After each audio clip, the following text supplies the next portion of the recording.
Hello friends, आज की इस वीडियो में हम क्लास 7 एनसीईआरटी हिस्ट्री का चैप्टर नंबर 6 पढ़ेंगे, जिसका नाम है ईश्वर से अनुराग। ठीक है, तो सबसे पहले ये जानते हैं कि सर इस चैप्टर में आपको बताया क्या गया है। तो इस चैप्टर में बताया गया है कि भक्ति आंदोलन, सूफिया आंदोलन, कबीर, गुरु नानक, ठीक है, बसवन्ना, हलवार, नैनार और अन्य संतों की शिक्षाओं के बारे में। ठीक है, और इन संतों ने प्रेम, भक्ति, समानता और मानवता का संदेश दिया। उनका मानना था कि ईश्वर तक पहुंचने का सबसे आसान और सरल मार्ग सच्ची भक्ति और अच्छे कर्म है। ठीक है, तो बेसिकली यही सब जो है भक्ति के बारे में बताया गया है। ठीक है, पहला आता है टॉपिक की सर्वोच्च ईश्वर की अवधारणा। तो प्राचीन समय में लोग अनेक देवी देवताओं की पूजा करते थे। समय के साथ नगरों, व्यापार और राज्यों के साथ विकास, ठीक है, से नए धार्मिक विचार विकसित हुए। मुख्य विचार कौन से थे? सभी जीव जन्म और पुनर्जन्म के चक्र से गुजरते हैं, कर्म के अनुसार फल मिलता है, ईश्वर एक है लेकिन लोग उसकी पूजा अलग अलग तरीकों से करते हैं, सच्ची भक्ति से मोक्ष प्राप्त किया जा सकता है। ठीक है, तो ये विचार धीरे धीरे लोगों के मन में आने शुरू हुए। फिर आता है भक्ति आंदोलन। भक्ति का अर्थ है ईश्वर के प्रति प्रेम, श्रद्धा और पूर्ण समर्पण। भक्ति आंदोलन का उद्देश्य था ईश्वर से सीधा संबंध समर्पित करना, मतलब ईश्वर से सीधा संबंध स्थापित करना, जाति पाति का विरोध करना, प्रेम और समानता का संदेश देना, कठिन कर्म कांडों की अपेक्षा सच्चे मन से भक्ति करना। फिर आता है दक्षिण भारत में भक्ति आंदोलन। तो पहला आता है नैनार।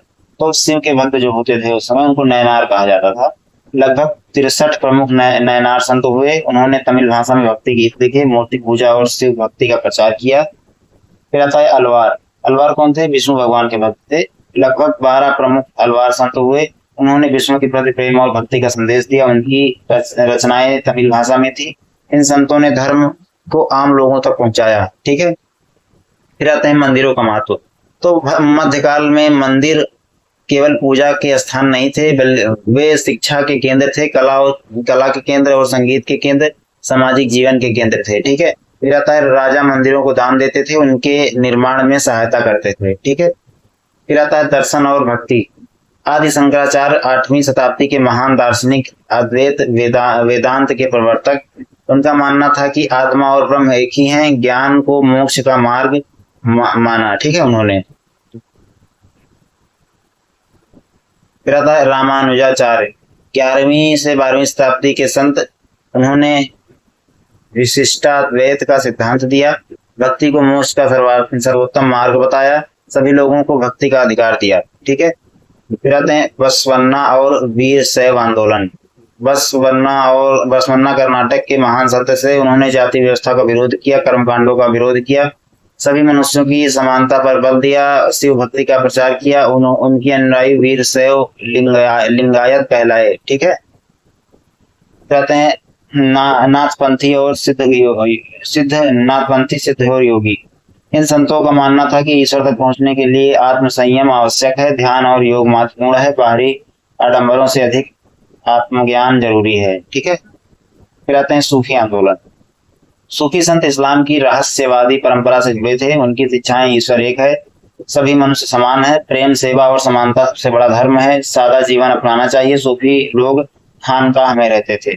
ठीक है, फिर आता है खानकाह। खानकाह वह स्थान है जहाँ सूफी संत रहते थे। यहाँ गरीबों की सहायता होती थी, सभी धर्मों के लोग आ सकते थे, शिक्षा दी जाती थी, भोजन कराया जाता था।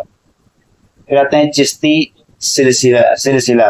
भारत का सबसे प्रमुख सूफी संप्रदाय चिश्ती सिलसिला था।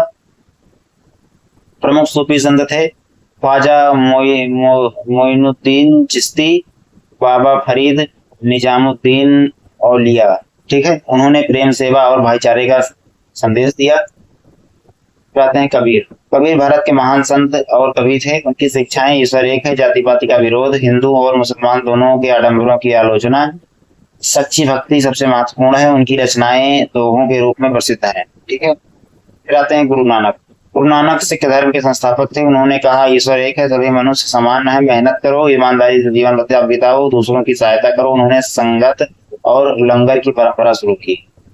फिर आते हैं संगत और लंगर। संगत जहाँ सभी लोग मिलकर ईश्वर का स्मरण करते हैं। ठीक है, वो संगत होती है। और लंगर सामूहिक रसोई, जहाँ सभी लोग बिना किसी भेदभाव के एक साथ भोजन करते हैं। जाते हैं मीराबाई।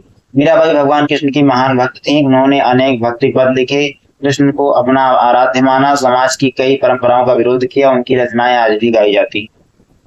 कहते हैं भक्ति और सूफी आंदोलन का प्रभाव।